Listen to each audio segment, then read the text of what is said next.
সরকারি প্রাথমিক বিদ্যালয়ে সহকারী শিক্ষক নিয়োগ 2025-এর চূড়ান্তভাবে নির্বাচিত প্রার্থীদের যোগদানের তারিখ ঘোষণা করেছে সরকার।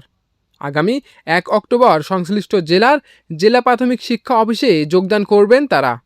রোববার 2 আগস্ট প্রাথমিক ও গণশিক্ষা মন্ত্রণালয়ের বিদ্যালয় 2 শাখার এক বিজ্ঞপ্তিতে এ তথ্য জানানো হয়েছে।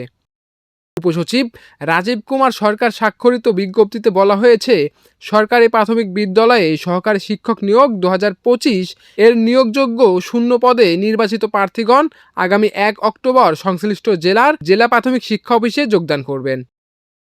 চূড়ান্তভাবে নির্বাচিত প্রার্থীদেরকে যথাসময়ে নিয়োগপত্র প্রেরণ করা হবে। চূড়ান্তভাবে নির্বাচিত প্রার্থীদেরকে যোগদানের পর পদায়ন এবং পরবর্তী সময়ে প্রশিক্ষণে প্রেরণ করা হবে।